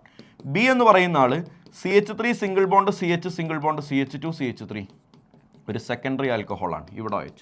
സി എന്ന് പറയുന്ന ആൾ CH3 single bond single bond CH3 single bond CH3, ഇവിടെ ഒരു OH, ഇതൊരു ടെർഷറി ആൽക്കഹോളാണ്. അപ്പോൾ പ്രൈമറി, സെക്കൻഡറി, ടെർഷറി എന്ന് പറയുമ്പോൾ എവിടെയാണ് അവിടെ ഏറ്റവും കൂടുതൽ ബ്രാഞ്ച് ഉള്ളത്? ബ്രാഞ്ച് ഏറ്റവും കൂടുതലുള്ള ടെർഷറിയിലല്ലേ. അപ്പോൾ അയാൾക്ക് ബോയിലിംഗ് പോയിന്റ് കുറവായിരിക്കും. ബ്രാഞ്ച് ഇല്ല അവിടെ പ്രൈമറിയിൽ, അയാൾക്ക് ബോയിലിംഗ് പോയിന്റ് കൂടുതലായിരിക്കും. സോ ഓർഡർ ഓഫ് ബോയിലിംഗ് പോയിന്റിൻ്റെ ഓർഡർ ചോദിച്ചാൽ primary greater than secondary greater than tertiary.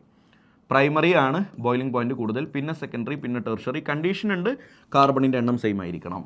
കാർബണിൻ്റെ എണ്ണം സെയിം അല്ലെങ്കിൽ റൂൾ നമ്പർ 2 പോവേണ്ട കാര്യമില്ല. ഇതൊക്കെ പണ്ടേ ഡിസ്കസ് ചെയ്തായതുകൊണ്ട് ഞാൻ അവിടെ കൂടുതൽ സമയം കളയുന്നില്ല. ഇവിടെ നോക്കിയേ 4 കാർബൺ ഉണ്ട്, ഇവിടെ നോക്കിയേ 4 കാർബൺ ഉണ്ട്, ഇവിടെ നോക്കിയേ 4 കാർബൺ ഉണ്ട്. എല്ലായിടത്തും കാർബണിൻ്റെ എണ്ണം സെയിം ആണെങ്കിലാണ് ഈ ഡിഗ്രി വെച്ചിട്ട് നമുക്ക് ബോയിലിംഗ് പോയിന്റിനെ അറേഞ്ച് ചെയ്യാൻ പറ്റുക. ക്ലിയർ അല്ലേടാ? ഓക്കെ. ഇവിടെ ബോയിലിംഗ് പോയിന്റിൻ്റെ കാര്യത്തിൽ നിങ്ങൾ നിർബന്ധമായും അറിഞ്ഞിരിക്കേണ്ട മറ്റൊരു പോയിന്റും കൂടിയുണ്ട്. Boiling point directly proportional to number of hydrogen bonding. Number of hydrogen bonding, അല്ലെങ്കിൽ ഇങ്ങനെ ആക്കിക്കോ, number of OH group. OH group ആണല്ലോ ഇപ്പോൾ ഹൈഡ്രജൻ ബോണ്ടിങ്ങിൻ്റെ കാരണക്കാരൻ. OH ഗ്രൂപ്പ് ഉള്ളത് കൊണ്ടാണല്ലോ ആൽക്കഹോളിന് ഹൈഡ്രജൻ ബോണ്ടിങ് കാണിക്കാൻ പറ്റിയത്. ആ ഹൈഡ്രജൻ ബോണ്ടിങ് ഉള്ളത് കൊണ്ടാണല്ലോ അവരുടെ ബോയിലിംഗ് പോയിന്റ് ബാക്കിയുള്ളവരെക്കാളും കൂടിയത്. അപ്പോൾ ചില ആൽക്കഹോളിൽ ഒന്നിലധികം OH ഗ്രൂപ്പ് ഉണ്ടെങ്കിലോ അവൻ്റെ ബോയിലിംഗ് പോയിന്റ് വളരെ വലുതായിരിക്കും. ബോയിലിംഗ് പോയിന്റ് ഒരുപാട് കൂടുതലായിരിക്കും. ഫോർ എക്സാമ്പിൾ എ എന്ന് പറയുന്ന ആൾ നമ്മുടെ എത്തനോൾ, എഴുതിക്കോ, CH3 CH2OH. ബി എന്ന് പറയുന്ന ആൾ നമ്മുടെ ഗ്ലൈക്കോൾ, CH2 CH2OH, ഇവിടെയും OH, ഇവിടെയും OH. സി എന്ന് പറയുന്ന ആൾ glycerol, CH2 single bond CH single bond CH2 ഇവിടെയും ഇവിടെയും ഇവിടെയും OH. മോനെ എത്തനോളിൽ ഒരു OH ഉള്ളൂ, പേര് മറക്കണ്ട, എത്തനോൾ. ഗ്ലൈക്കോളിൽ 2 OH ഉണ്ട്, ഗ്ലിസറോളിൽ 3 OH ഉണ്ട്. അപ്പോൾ OH-ൻ്റെ എണ്ണം കൂടിക്കഴിഞ്ഞാൽ ബോയിലിംഗ് പോയിന്റ് കൂടുമെന്നത് കൊണ്ട് തന്നെ ബോയിലിംഗ് പോയിന്റിൻ്റെ ഓർഡർ ഏറ്റവും കൂടുതൽ ഉണ്ടാവുക ഗ്ലിസറോളിനാണ്, പിന്നെ ഗ്ലൈക്കോളിനാണ്, പിന്നെ എത്തനോളിനാണ്. എന്ന് മാത്രമല്ല ഇവരുടെയൊക്കെ ബോയിലിംഗ് പോയിന്റിൻ്റെ വാല്യൂ നിങ്ങൾ ഇതിൻ്റെ കൂടെ കാണാതെ പഠിച്ചു വെക്കേണ്ടതുണ്ട്. ബോയിലിംഗ് പോയിന്റിൻ്റെ വാല്യൂ, കാരണം ഇത് ചില ആൾക്കാരൊക്കെ നമ്മൾ സൊല്യൂഷൻസ് എന്നുള്ള ചാപ്റ്ററിൽ എത്തനോളിൻ്റെ ഒക്കെ ബോയിലിംഗ് പോയിന്റ് നമ്മൾ അസിയോട്രോപ്സ് എന്നുള്ള ടോപ്പിക്കിലൊക്കെ നമുക്ക് പഠിക്കാനുണ്ട്. അപ്പോൾ ഇവരുടെയൊക്കെ വാല്യൂ നിങ്ങൾ കൂടെ തന്നെ പഠിക്കണം. അപ്പോൾ എല്ലാവരും ഇതൊന്ന് വൃത്തിയായിട്ട് എഴുതിയെടുത്തേ.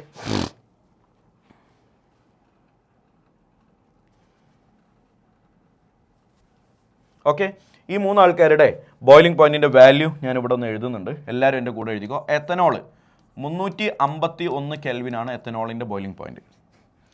471 കെൽവിനാണ് ഗ്ലൈക്കോളിൻ്റെ ബോയിലിംഗ് പോയിന്റ്.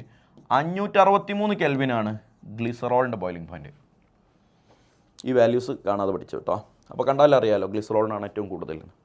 ഗ്ലിസറോളിൻ്റെ ബോയിലിംഗ് പോയിന്റിനെ പറഞ്ഞ സമയത്ത് എനിക്ക് ഓർമ്മ വരുന്നത്, എടാ ഗ്ലിസറോളിൻ്റെ ബോയിലിംഗ് പോയിന്റ് 563 ആണെന്ന് പഠിച്ചാൽ മാത്രം പോരാ, വളരെ ഇമ്പോർട്ടൻ്റ് ആയിട്ടുള്ളൊരു കാര്യം ഞാൻ പറഞ്ഞുതരാം. 563 കെൽവിൻ വരെ ടോളറേറ്റ് ചെയ്യാനുള്ള കപ്പാസിറ്റി ഒന്നും ഗ്ലിസറോളിനില്ല. അപ്പോൾ ഗ്ലിസറോൾ നിങ്ങൾ എടുത്തിട്ട് ചൂടാക്കി കഴിഞ്ഞാൽ തിളപ്പിക്കാൻ നേർച്ചയാക്കിയെന്ന് വിചാരിച്ചോ. ഒരുത്തൻ ഗ്ലിസറോളിനെ തിളപ്പിക്കാൻ നേർച്ചയാക്കി. നിങ്ങൾ ഗ്ലിസറോൾ ഞാൻ പറഞ്ഞില്ലേ, നിങ്ങൾ കടയിൽ നിന്ന് വാങ്ങാൻ കിട്ടും, മെഡിക്കൽ ഷോപ്പിൽ നിന്ന് വാങ്ങാൻ കിട്ടും. ഗ്ലിസറോൾ ഹൈലി വിസ്കസ് ആയിട്ടുള്ളൊരു ഫ്ലൂയിഡാണ്, അതായത് ഒഴുകാൻ മടിയുള്ള അത്രയ്ക്ക് നല്ല തിക്കായിട്ടുള്ളൊരു ഫ്ലൂയിഡാണ്. തേന് പോലെ അത്രയും തിക്കായിട്ടുള്ളൊരു ഫ്ലൂയിഡാണ്. അപ്പോൾ അത്രയും തിക്കായിട്ടുള്ള ഈ ഗ്ലിസറോൾ തിളപ്പിക്കാൻ ഒരുത്തൻ ചൂടാക്കിയിട്ട് തിളപ്പിക്കാൻ നേർച്ചയാക്കിയാൽ നടക്കൂല. കാരണം എന്താ അറിയോ, 563 കെൽവിൻ എന്നൊക്കെ പറഞ്ഞാൽ ഭയങ്കര ടെമ്പറേച്ചറാണ്. എടാ 300 ഡിഗ്രി സെൽഷ്യസ് ആയില്ലേ, വാട്ടർ തിളക്കുന്നതിൻ്റെ 3 ഇരട്ടി ടെമ്പറേച്ചർ ആയില്ലേ, ശരിയല്ലേ? അപ്പോൾ 300 അല്ല 200 ഡിഗ്രി സെൽഷ്യസ് വാട്ടർ തിളക്കുന്നതിൻ്റെ ഡബിൾ ടെമ്പറേച്ചർ കൊടുക്കണം, എന്നാലേ ഗ്ലിസറോളൊക്കെ തിളക്കുള്ളൂ. പക്ഷേ എന്താ പ്രശ്നം, 200 അല്ല 300 തന്നെ അല്ലേ, 273 563 ആവും, 300 ഹൈ ടെമ്പറേച്ചറാണ് കുഞ്ഞുങ്ങളെ. ഈ ഹൈ ടെമ്പറേച്ചർ കൊടുക്കുമ്പോൾ ഈ ഗ്ലിസറോളിൻ്റെ ഇടയിലുള്ള ബോണ്ടുകളൊക്കെ പൊട്ടിപ്പോവും, ഈ ബോണ്ടൊക്കെ പൊട്ടിപ്പോവും. അങ്ങനെ ഗ്ലിസറോൾ ഡീകമ്പോസ് ചെയ്തിട്ട് ഇയാൾ വേറെന്തോ ആയിപ്പോവും, ഗ്ലിസറോൾ അല്ലാണ്ടായി പോവും. അപ്പോൾ ഗ്ലിസറോളിന് അങ്ങനെ ഒരു പ്രത്യേകത ഉണ്ട്, ഇതിൻ്റെ ബോയിലിംഗ് പോയിന്റ് വളരെ വലുതായതുകൊണ്ട് ഗ്ലിസറോൾ ഡീകമ്പോസ് ചെയ്യുന്നു, അതിൻ്റെ ബോയിലിംഗ് പോയിന്റ് എത്തുന്നതിന് മുമ്പ് തന്നെ ഡീകമ്പോസ് ചെയ്യുന്നു. അതുകൊണ്ട് തന്നെ നമ്മൾ ഓർഗാനിക് കെമിസ്ട്രിയിലെ പ്യൂരിഫിക്കേഷൻ എന്ന പാർട്ടിൽ പഠിക്കുന്ന ഒരു ഭാഗമാണ്, പഠിച്ചോ, ഗ്ലിസറോളിനെ പ്യൂരിഫൈ ചെയ്യാൻ ഡിസ്റ്റിലേഷൻ എന്ന പ്രോസസ്സോ ഫ്രാക്ഷണൽ ഡിസ്റ്റിലേഷൻ എന്ന പ്രോസസ്സൊന്നും യൂസ് ചെയ്യാൻ പറ്റില്ല. കാരണം ഡിസ്റ്റിലേഷൻ ആൻഡ് ഫ്രാക്ഷണൽ ഡിസ്റ്റിലേഷൻ്റെ ഒക്കെ അടിസ്ഥാനപരമായിട്ടുള്ള ബേസിക് പ്രിൻസിപ്പിൾ എന്ന് പറയുന്നത് തിളപ്പിക്കുക എന്നാണ്. ഗ്ലിസറോൾ തിളക്കൂല, അപ്പോൾ പിന്നെ അതിനെ ഡിസ്റ്റിലേഷൻ നടത്തിയിട്ട് കാര്യമില്ല, ഫ്രാക്ഷണൽ ഡിസ്റ്റിലേഷൻ നടത്തിയിട്ട് കാര്യമില്ല. അപ്പോൾ ഗ്ലിസറോളിനെ പ്യൂരിഫൈ ചെയ്യാൻ നമ്മൾ ഉപയോഗിക്കുന്ന മെത്തേഡാണ് വാക്വം ഡിസ്റ്റിലേഷൻ. അത് പ്യൂരിഫിക്കേഷൻ എന്ന പാർട്ടിൽ ഡീറ്റെയിൽ ആയിട്ട് നമ്മൾ സംസാരിക്കുന്നുണ്ട്. Vacuum distillation or it is called distillation under reduced pressure. Okay, അപ്പോൾ പ്രഷർ കുറച്ച് കൊടുത്തിട്ട് ബോയിലിംഗ് പോയിന്റ് കുറച്ചിട്ട് ഉള്ളൊരു മെത്തേഡാണ്. അതിനെക്കുറിച്ച് ഞാൻ ഇപ്പോൾ പറഞ്ഞാൽ കുറേ സമയം പോകും, അത് പ്യൂരിഫിക്കേഷൻ എന്ന പാർട്ടിൽ നമ്മൾ ഡിസ്കസ് ചെയ്യുന്നുണ്ട്. വാക്വം ഡിസ്റ്റിലേഷൻ വഴിയാണ് ഗ്ലിസറോളിനെ പ്യൂരിഫൈ ചെയ്യുക എന്നത് അവിടെ നിന്ന് എഴുതി വെച്ചോ. അപ്പോൾ ഞാൻ ഈ ഡയലോഗ് പറഞ്ഞുതരാം, എല്ലാവരും എഴുതി വെച്ചോ. ഡ്യൂ ടു, അല്ലെങ്കിൽ ഇങ്ങനെ എഴുതൂ, glycerol decompose before reaching its boiling point. Glycerol അതിൻ്റെ ബോയിലിംഗ് പോയിന്റ് എത്തുന്നതിന് മുമ്പ് തന്നെ ഡീകമ്പോസ് ചെയ്തു പോകും. Glycerol decompose before reaching its boiling point. Okay, therefore glycerol cannot be purified by രണ്ട് method, distillation and fractional distillation. ഡിസ്റ്റിലേഷനും ഫ്രാക്ഷണൽ ഡിസ്റ്റിലേഷനും വഴി ഗ്ലിസറോളിനെ പ്യൂരിഫൈ ചെയ്യാൻ പറ്റില്ല. ഓക്കെ, എന്നിട്ട് അടുത്ത പോയിന്റ് എഴുതുക, glycerol is purified by vacuum distillation or distillation under reduced pressure.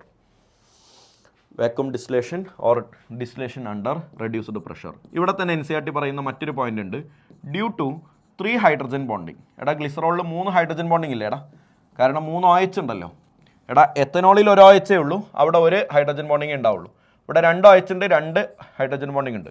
ഇവിടെ 3 OH ഉണ്ട്, അതുകൊണ്ട് ഒരു മോളിക്യൂളിന് തന്നെ 3 ഹൈഡ്രജൻ ബോണ്ടിങ് കാണിക്കാൻ പറ്റും. ഈ 3 ഹൈഡ്രജൻ ബോണ്ടിങ് കാരണം ഗ്ലിസറോളിൻ്റെ പ്രത്യേകത കേട്ടോളനെ, ഗ്ലിസറോള് ഹൈലി വിസ്കസ് ആണ്, ഹൈലി വിസ്കസ് ഫ്ലൂയിഡാണ്, ഹൈലി വിസ്കസ് ഫ്ലൂയിഡാണ്. ഹൈലി വിസ്കസ് എന്ന് പറഞ്ഞാൽ വിസ്കോസിറ്റി എന്ന് പറഞ്ഞാൽ അറിയാലോ, റെസിസ്റ്റൻസ് അഗെയിൻസ്റ്റ് ഫ്ലോ ആണ്, ഒഴുകാതിരിക്കാനുള്ള കഴിവാണ് വിസ്കസ്. അതുകൊണ്ട് തന്നെ ഗ്ലിസറോള് എന്താ പറഞ്ഞത്, hydrogen bonding glycerol highly viscous ആണ്, അത്രേ ഉള്ളൂ. അതിൻ്റെ boiling point abnormally high boiling point ആണ്, അബ്നോർമലി ഹൈ ബോയിലിംഗ് പോയിൻ്റ് ആണ്. അതും കൂടി അവിടെ നിന്ന് എഴുതി വെച്ചോ, കാരണം നമ്മൾ നേരത്തെ ഡിസ്കസ് ചെയ്തതാണെങ്കിലും ക്വസ്റ്റ്യൻ ചിലപ്പോൾ ഇങ്ങനെ തിരിച്ചാ ചോദിക്കുക. The abnormally high boiling point and high viscosity of glycerol is due to, glycerol എന്തുകൊണ്ടാണ്, due to presence of 3 hydrogen bonding. Okay അല്ലേടാ, ക്ലിയർ. അപ്പോൾ ബോയിലിംഗ് പോയിന്റ് റിലേറ്റഡ് ആയിട്ടുള്ള ചർച്ചകൾ ഇവിടെ അവസാനിച്ചു. മൂന്നാമതായിട്ട് ഫിസിക്കൽ പ്രോപ്പർട്ടീസിൽ നമുക്ക് പഠിക്കാനുള്ളത് സൊല്യൂബിലിറ്റി ആണെടാ. സൊല്യൂബിലിറ്റി എഴുതിയെടുത്തോ, സൊല്യൂബിലിറ്റി. എടാ, ഒരു ഓർഗാനിക് കോമ്പൗണ്ട് വെള്ളത്തിൽ സൊല്യൂബിൾ ആവാനുള്ള കണ്ടീഷൻ നിങ്ങളോട് ഞാൻ പണ്ട് പറഞ്ഞു തന്നിട്ടുണ്ട്. എന്താണ്? അതിന് വെള്ളവുമായിട്ട് ഹൈഡ്രജൻ ബോണ്ടിങ് ഉണ്ടാക്കാൻ പറ്റണം. ഒരു ഓർഗാനിക് കോമ്പൗണ്ട് വെള്ളത്തിൽ സൊല്യൂബിൾ ആവാനുള്ള കണ്ടീഷൻ അയാൾക്ക് വെള്ളവുമായിട്ട് ഹൈഡ്രജൻ ബോണ്ടിങ് ഉണ്ടാക്കാൻ പറ്റണം. അപ്പോൾ ROH എന്ന് പറഞ്ഞാൽ ആൽക്കഹോളാണ്. ആൽക്കഹോളിന് ഹൈഡ്രജൻ ബോണ്ടിങ് ഉണ്ടാക്കാൻ പറ്റുമോ? പറ്റും. കാരണം അവിടെ hydrogen is in bonding with oxygen ആണ്, അവിടെ ഹൈഡ്രജൻ ബോണ്ടിങ് ഉണ്ടാക്കാനുള്ള ആൾക്കാരുണ്ട്. അപ്പോൾ ഹൈഡ്രജൻ ബോണ്ടിങ് ഉണ്ടാക്കാൻ പറ്റുന്നത് കൊണ്ട് ലോവർ മെമ്പേഴ്സ് ഓഫ് ആൽക്കഹോൾസ് വെള്ളത്തിൽ സൊല്യൂബിൾ ആണ്. എടാ, എത്തനോൾ ഇല്ലേ, മദ്യത്തിലേക്ക് വെള്ളം ഒഴിച്ചാൽ കലങ്ങാതിരിക്കില്ലല്ലോ, കലങ്ങുന്നുണ്ടല്ലോ അല്ലേ, അങ്ങനെയല്ലേ അതിൻ്റെ ഒരു പരിപാടി, അങ്ങനെയല്ലേ? അപ്പോൾ എത്തനോളിലേക്ക് വെള്ളം ഒഴിച്ചാൽ അത് മിസിബിൾ ആകുന്നത് നമ്മൾ കാണുന്നുണ്ട്. എന്തുകൊണ്ടാണ്? That is due to presence of hydrogen bonding. Clear? അപ്പോൾ ഒരു ഓർഗാനിക് കോമ്പൗണ്ട് വെള്ളത്തിൽ സൊല്യൂബിൾ ആവാനുള്ള കണ്ടീഷൻ ആ ഓർഗാനിക് കോമ്പൗണ്ടിന് വെള്ളവുമായിട്ട് ഹൈഡ്രജൻ ബോണ്ടിങ് ഉണ്ടാക്കാൻ പറ്റണമെന്നാണ്. എന്നാൽ പോലും ലോവർ മെമ്പേഴ്സ് ആണ് സൊല്യൂബിൾ ആവുക. അപ്പോൾ എല്ലാവരും എഴുതിക്കുക, ലോവർ മെമ്പേഴ്സ് ആർ സൊല്യൂബിൾ.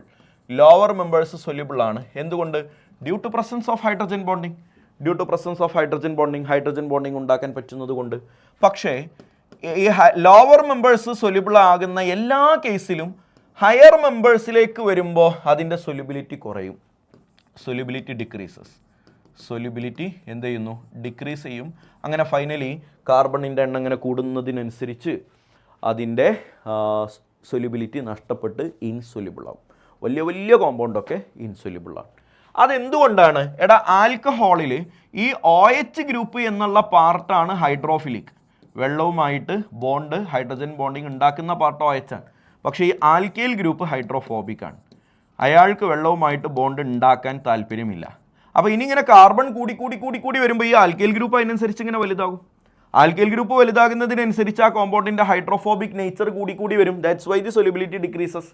അപ്പോൾ എന്തുകൊണ്ടാണ് ഹയർ മെമ്പേഴ്സിൻ്റെ സൊല്യൂബിലിറ്റി ഡിക്രീസ് ചെയ്യുന്നത് എന്ന് ചോദിച്ചാൽ പറയാനുള്ള മറുപടി ഡ്യൂ ടു, എഴുതി വെച്ചോ, due to dominance of hydrophobic nature. Hydrophobic nature of alkyl group. Hydrophobic nature of alkyl group. Alkyl ഗ്രൂപ്പിൻ്റെ ഹൈഡ്രോഫോബിക് നേച്ചർ കാരണമാണ്, ഡോമിനേറ്റ് ചെയ്യുന്നത് കൊണ്ടാണ് സൊല്യൂബിലിറ്റി ഡിക്രീസ് ചെയ്യുന്നത്.